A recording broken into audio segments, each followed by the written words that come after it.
Hello, and welcome to another video. Today, we will be saying goodbye to March of the Machine by building one last sealed deck before Wilds of Eldraine hits. It actually feels a little strange going back to March of the Machine at this point. It feels like it came out so long ago, but in any case, we'll wrap this set up, and I'll use up some of my last draft boosters, and we'll build a sealed deck together. I think this time I am going to open up all the packs at once at the very beginning, and then go through and sort them as normal after that. So let's dive right in.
Dusk Legion Duelist.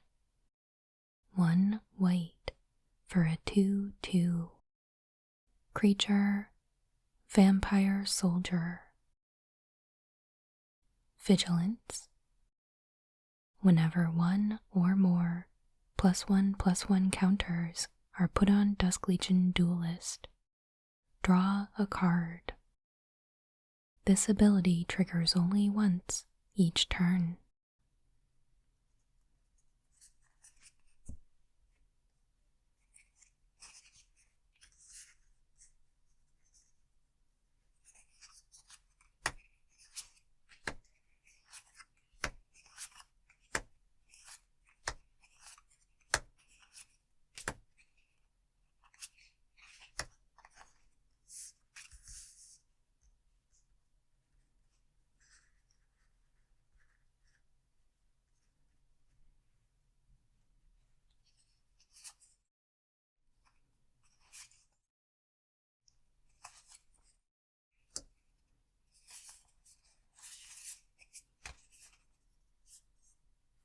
Invasion of Segovia. 2 blue for a 4 defense. Battle. Siege. When Invasion of Segovia enters the battlefield, create 2 1/1 blue Kraken creature tokens with trample. And when it's defeated, it becomes Cadis, Sea Tyrant of Segovia, a 3/3 legendary creature, Serpent. Non-creature spells you cast have Convoke. At the beginning of your end step, untap up to 4 target creatures.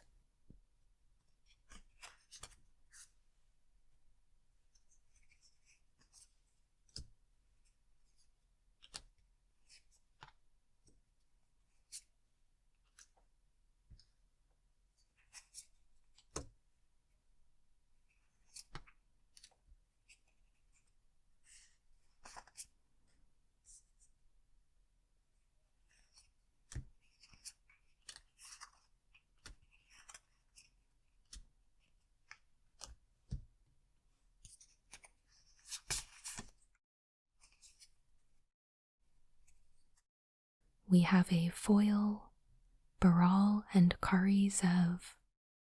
1 blue red for a 2/4. Legendary creature, human. First strike, Menace. Whenever you cast your first instant or sorcery spell each turn, you may cast a spell with lesser mana value that shares a card type with it from your hand without paying its mana cost. If you don't, create First Mate Ragavan, a legendary 2/1 red monkey pirate creature token. It gains haste until end of turn.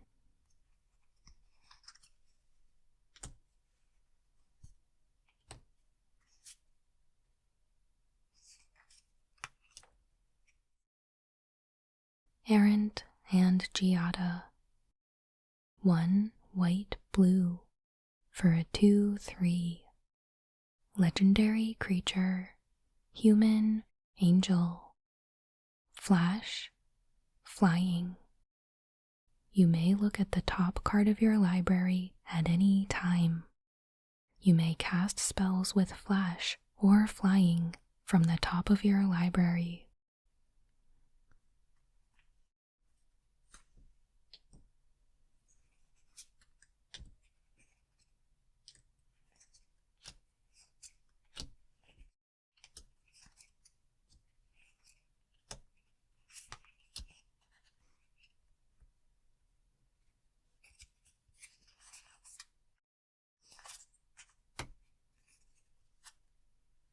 Atris, Oracle of Half-Truths. 2 blue black for a 3/2.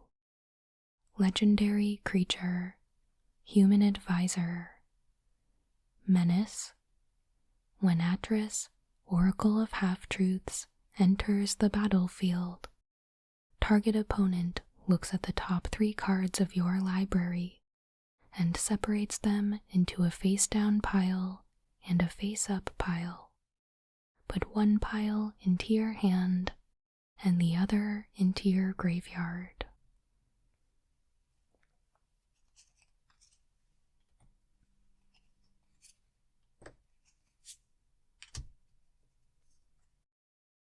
Into the Fire. 2 red for a sorcery. Choose 1. Into the Fire deals 2 damage to each creature, planeswalker, and battle. Put any number of cards from your hand on the bottom of your library, then draw that many cards plus 1.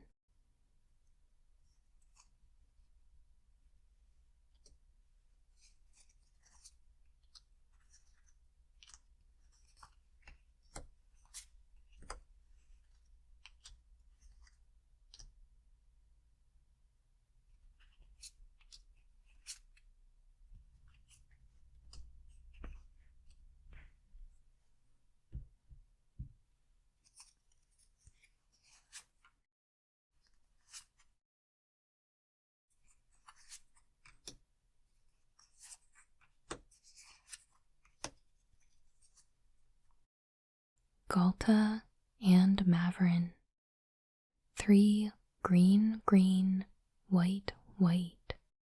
Legendary creature, dinosaur vampire. Trample. Whenever you attack, choose 1. Create a tapped and attacking XX green dinosaur creature token with trample, where X is the greatest power among other attacking creatures. Create X11 white vampire creature tokens with lifelink, where X is the number of attacking creatures.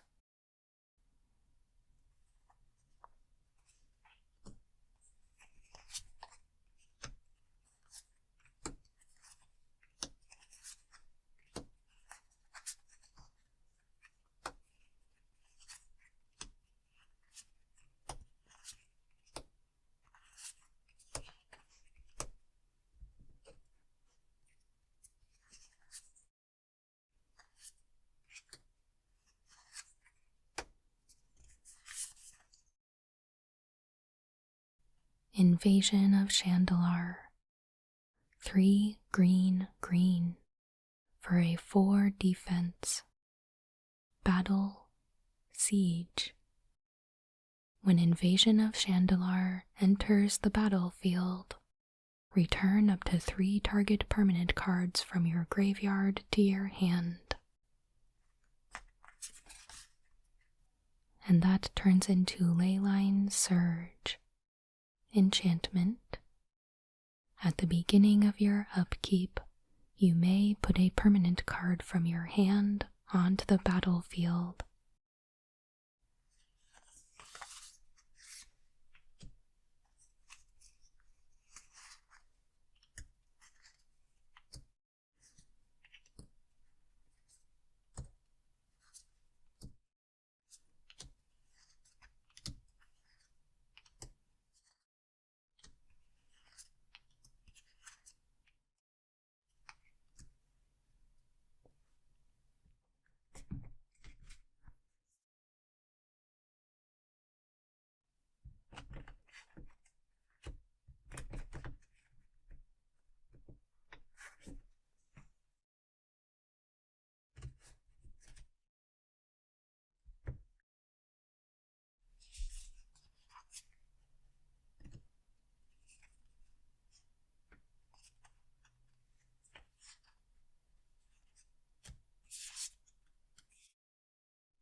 So a lot of the rares that we opened were blue. So that might indicate a direction that we want to consider for our deck.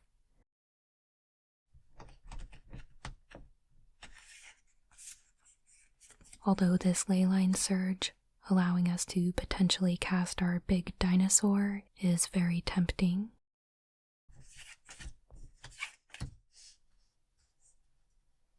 I am going to take a look through all of the commons and uncommons that we opened, and then see if there's any standout cards in there.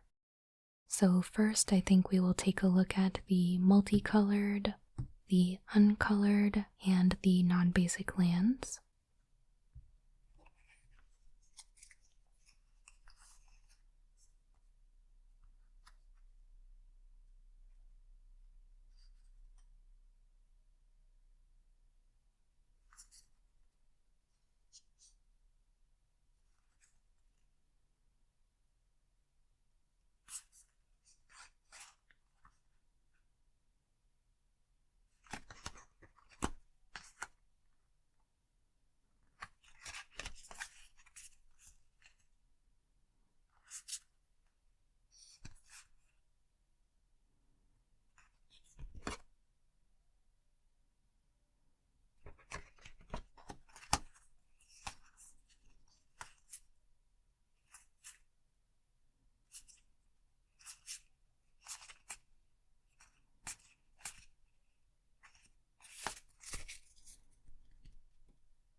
So I'm starting to think along the lines of blue-white or Jeskai.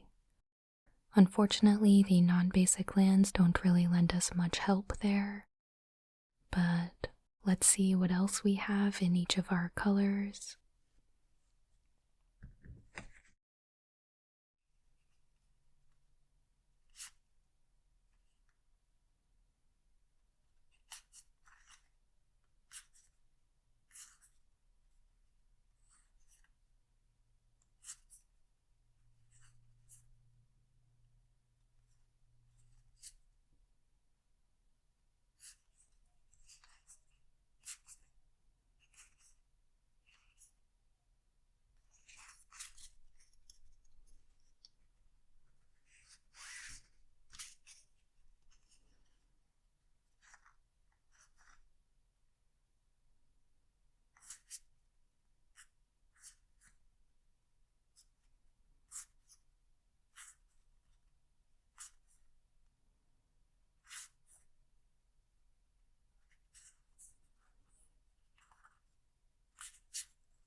It's kind of a bummer that we don't have a ton of support for black here, because it looked like we had some good removal options in there, but it kind of seems like it would have to be shoehorned in. So while I am still intrigued by green or green-white, I am thinking that blue-white would be a really good place to start. The red I don't know about quite yet, though I do know that we have Baral and Kari, but maybe red would be a kind of light splash for that. So yeah, let's start going ahead and laying out blue-white and then see where that goes.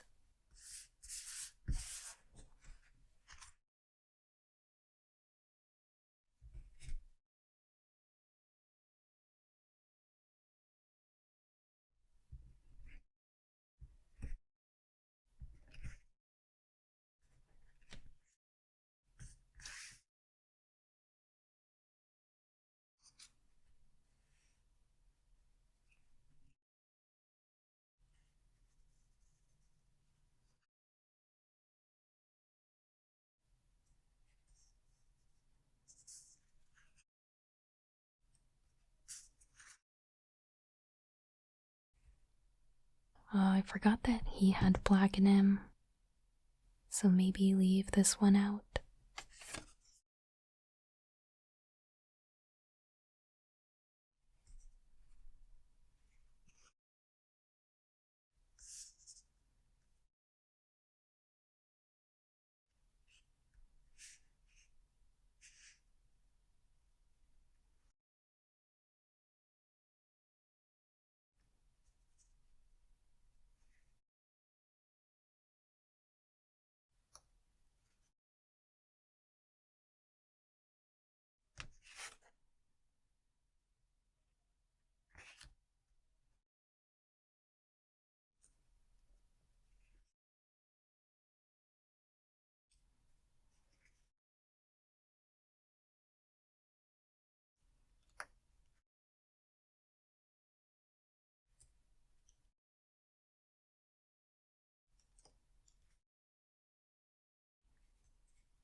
So 32 cards is far too much.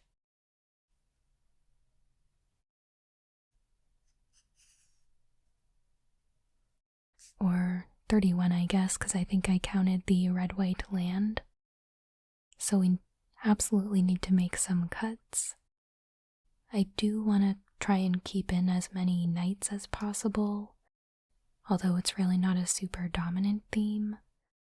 I do want to try and preserve as many as possible, so let's start going through and scrutinizing for some cuts. This guy I'm not too passionate about, so I think I'm good letting this one go. It is nice that he's a 1-2 for 1, but we don't have any green, so in order to transform him, we'd have to be paying the 2 life every time.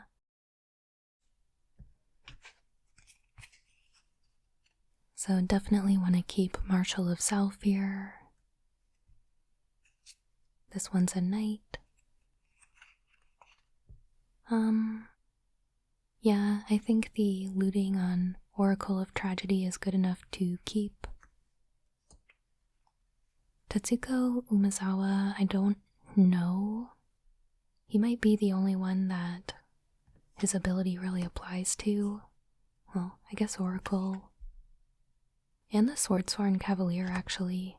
So that might make him a bit more relevant. Although not if we have the Night Lord out. I guess I'll keep it in for now. And then I think I want to keep the Vampire. Seraph of New Capenna is another one that we always are going to have to pay the 2 life to transform. But I think this one might be a bit more worth it. I think having a 3/3 flyer is definitely good. I'm kind of a maybe on it, but leaning a bit more towards leaving it in if we can. Errant and Giada we definitely want to play. And then Brawl and Karizev I want to keep if we can. We definitely have a lot of instants and sorceries for it, so I think it would be good if we can swing it.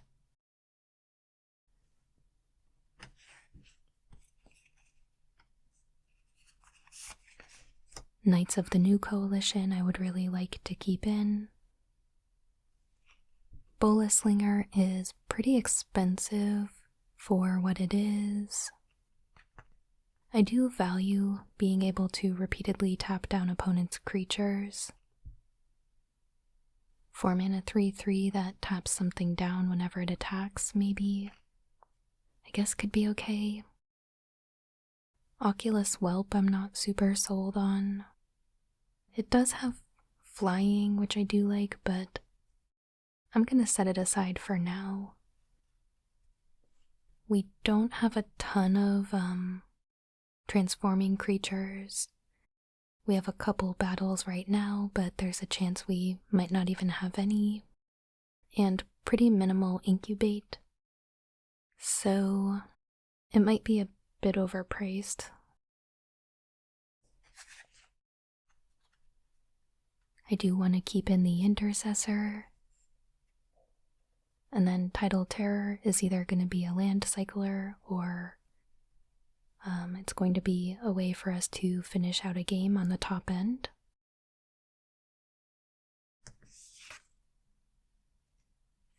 I would like to keep Surge of Salvation.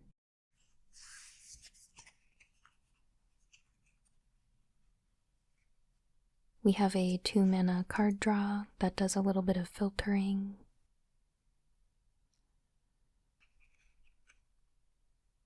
Oh. Not sure why I put that one down there, but yeah, it's a knight and it transforms, so yeah, get in there. Disturbing Conversion's okay, but something I think I could do without.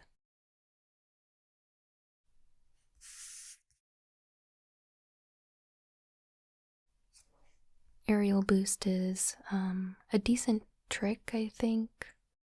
I really like that it has Convoke. I have 2 cut shorts in here, another Convoke spell, and almost always being used to destroy a tapped creature. Maybe we can get rid of one of them though. Seal from Existence is just a great removal spell. Scroll Shift is an awesome cantrip. Could be really good for bouncing our Knights of Coalition, or Oracle of Tragedy, or again being used to help us win combat maybe. So I would like to keep that. I also like Afara's Dispersal. I like bouncing a creature.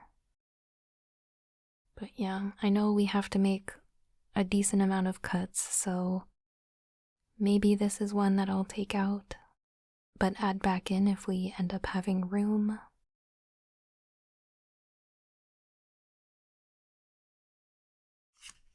Eyes of Gitaxias is basically a creature that also draws a card.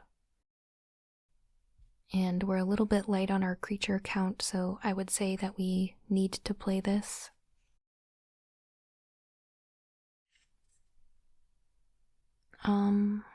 This also makes creatures.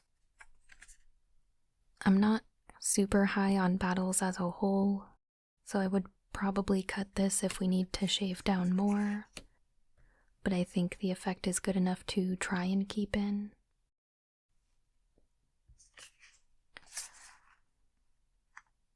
So again, I'm definitely on board with bouncing creatures. I also like the creature on the back, but I'm a bit concerned that it might just end up being kind of small.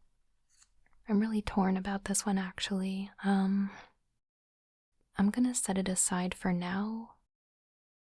And then temporal cleansing. Definitely on board with tucking a creature.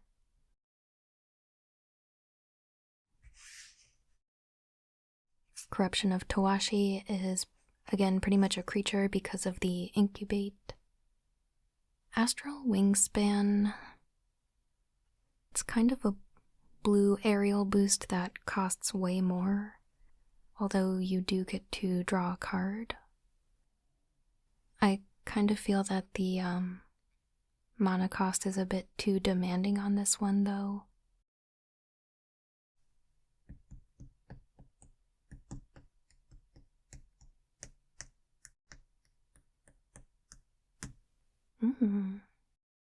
So that is 24. I think I would run that. Well, I guess to be super safe, we would maybe want to make one more cut. A lot of our spells have Convoke though, so like maybe we can get away with 16 land. And a lot of our creatures are quite cheap. Yeah, let's run it.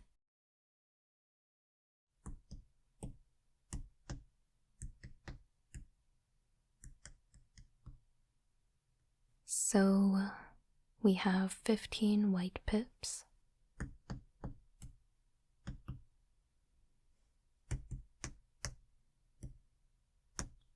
$12 blue and 1 red. Basically 0 mana fixing. I honestly think if we wanted to play the most consistent deck, the solution would probably just be to cut the red card and the red-white land, and play with 17 lands just blue-white. But we're gonna be a bit adventurous. We'll probably have to add in a few more mountains than we would want. And risk being a bit more inconsistent with our mana and the deck overall, but yeah. So what was it? It was 15 white, 12 blue, and 1 red. We have a red-white card.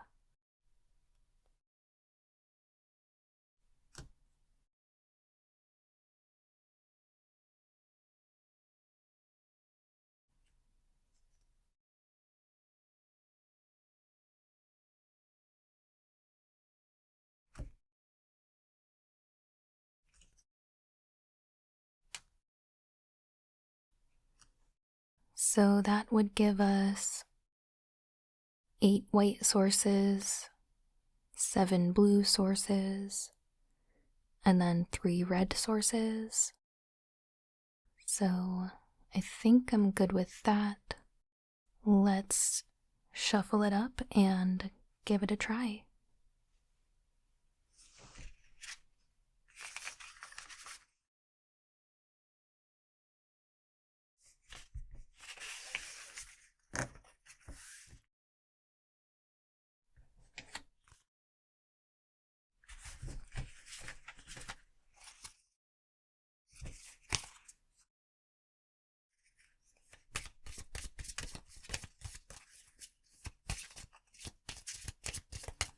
Oh yeah, I forgot about the double face cards.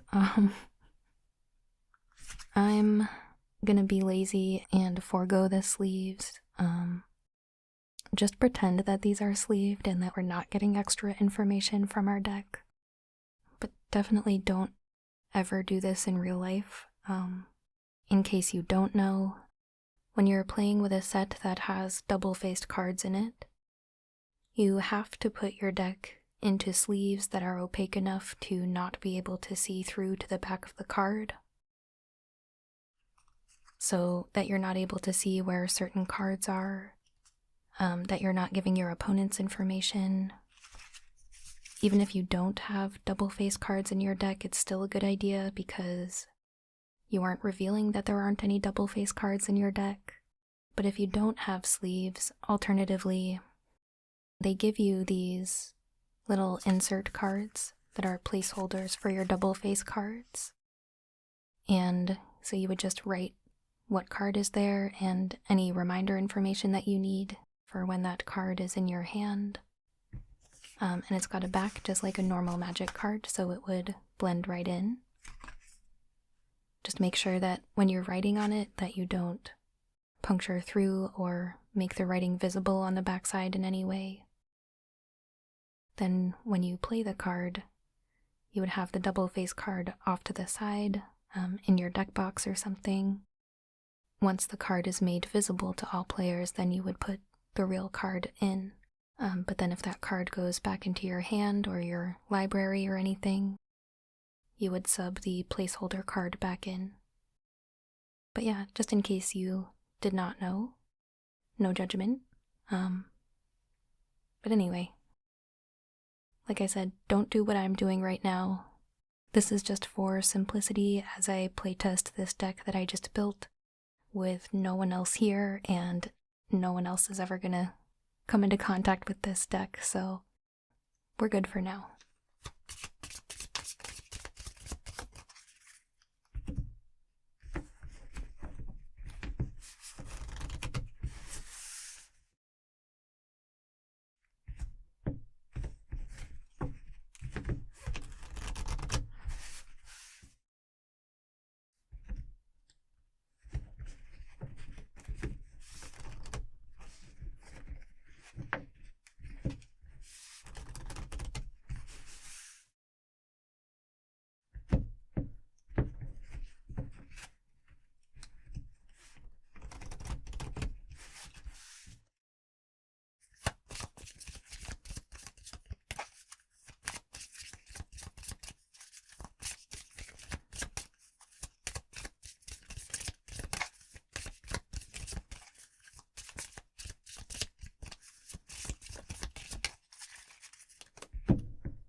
That makes me feel like we have 41 cards. I wonder if I miscounted something. Usually when I pile shuffle like that, that's how I sort of do an extra count of my deck. And it's usually 5 piles of 7, or sorry, 7 piles of 5, and then 5 extra cards. But I feel like that was 6. Let's do that again.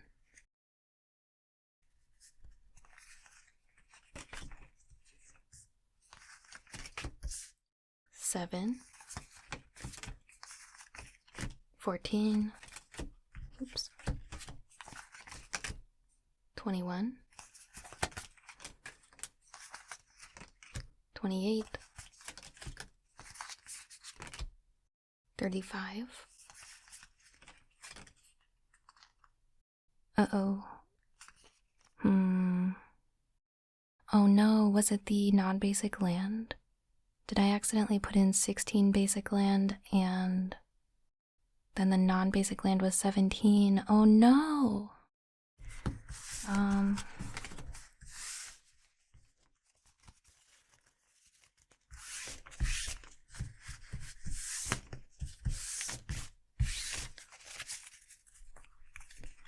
Oh no. Okay, well, too late to go back.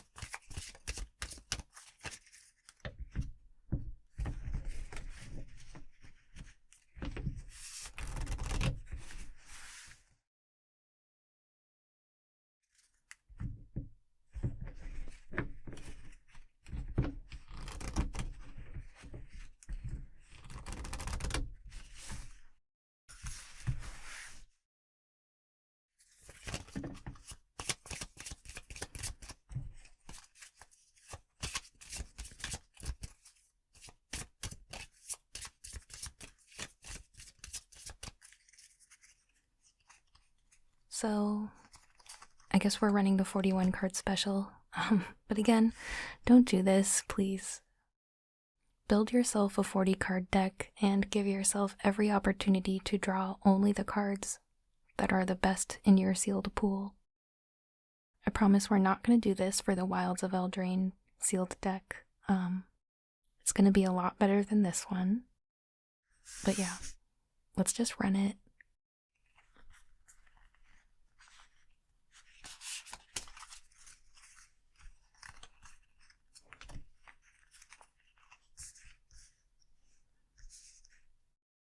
Okay. That I would say is decently keepable. We're not going to be able to cast the Corruption of Tawashi for a while, but that's fine. We're missing a white for the Seal from Existence, but I think we would want to hold on to that until we get a decent enough target anyway.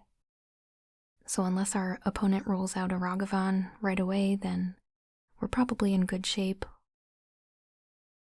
We have two 2-cost creatures, so we just need to figure out which order we want to cast them in.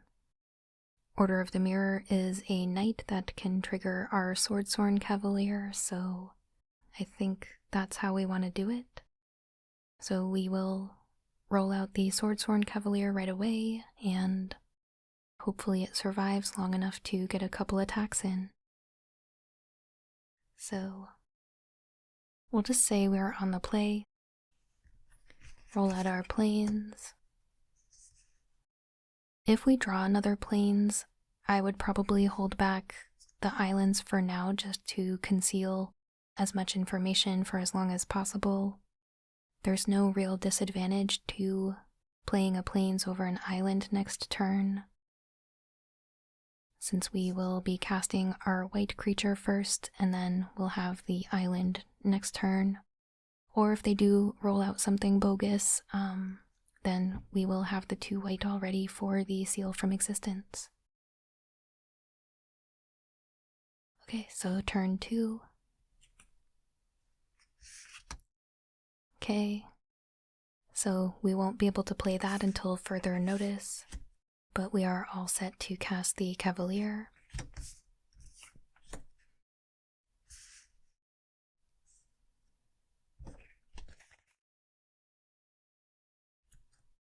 We'll go to turn 3.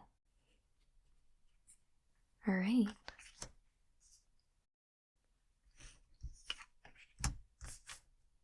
So we play out our Order of the Mirror, and unless there's a reason not to, we will go ahead and attack.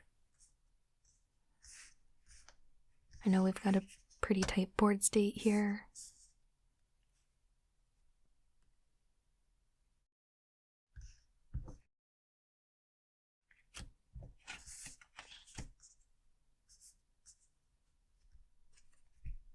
I like that.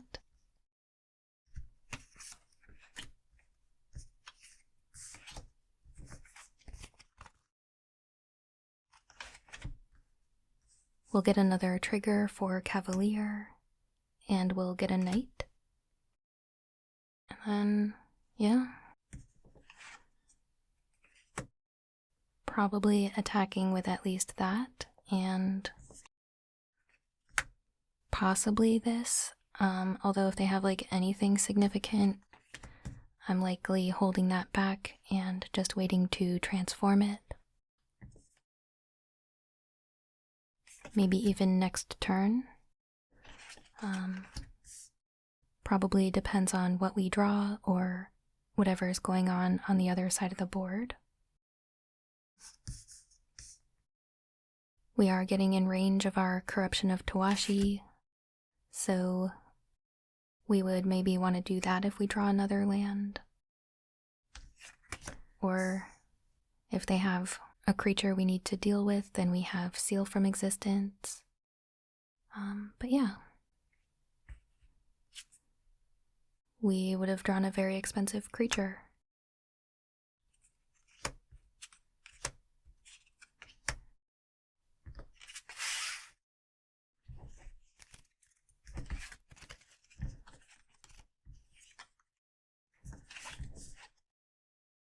All right, let's do one more and then we'll call it a day.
Wow, so this is pretty interesting. We've got all three of our colors right away. We've got our Night Lord, which fortunately only costs 2, and our Order of the Mirror. So yeah, I actually think this looks pretty good. Again, with the Corruption of Towashi, not going to be able to cast that for a little while, but we've got like our first 4 turns of the game figured out. I think sequencing the Order of the Mirror before the Marshal of Zhalfir is a good idea, so that the first chance that the Order of the Mirror has to attack, it'll be a 3-2. So yeah. Let's pretend we're on the play again. I don't actually think it matters this time whether we play the plains or the island. This is probably something that could be debated, but everything looks fairly equal at this point, so I'll just toss a plains out there. Okay. So we do need to play the island this turn, regardless of whether we were casting either one of these. So, island, Order of the Mirror.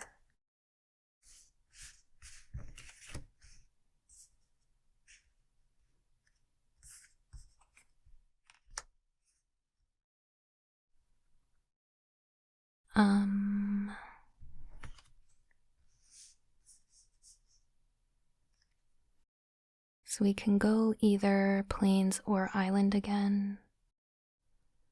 I am going to choose plains.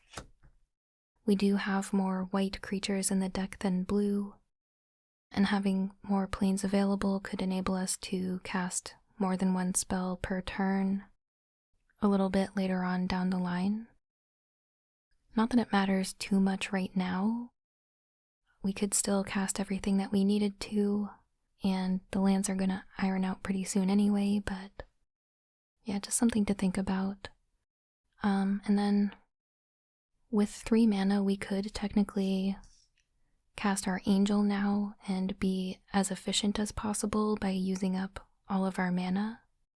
But I'm gonna advocate for rolling out the Marshal of Zhalfir so that we get the +1/+1 for our Order of the Mirror, and we can also represent a spell like Surge of Salvation or a 2-mana combat trick with Convoke. So I'm probably attacking here unless there's a reason not to.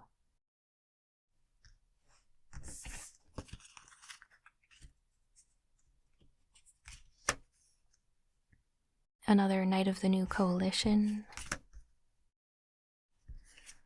So I'm gonna roll out the island. I'm probably leaving this mountain back as long as possible until it's either the only land that we have left to play, or we find Baral and Kari Zev.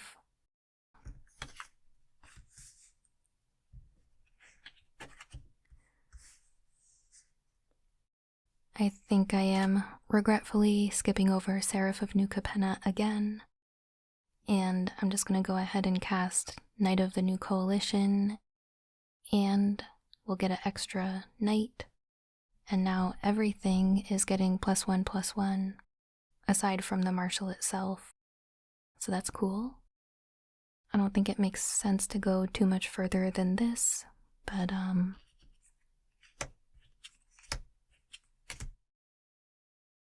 interesting.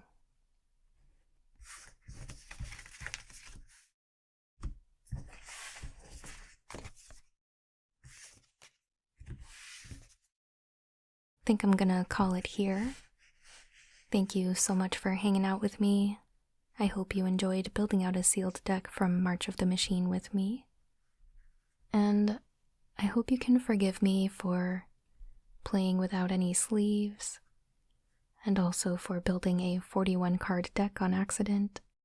I hope to see you again next week, where we'll be doing a sealed deck from Wilds of Eldraine. If you're playing in a pre-release this weekend, I hope you have so much fun. I look forward to hearing about how that went for you. And yeah, I think that's all I have. If you haven't already, please like the video and subscribe. I put out new Magic the Gathering ASMR videos every Monday and Friday. But as always, thank you so much for watching. I hope you have a wonderful day.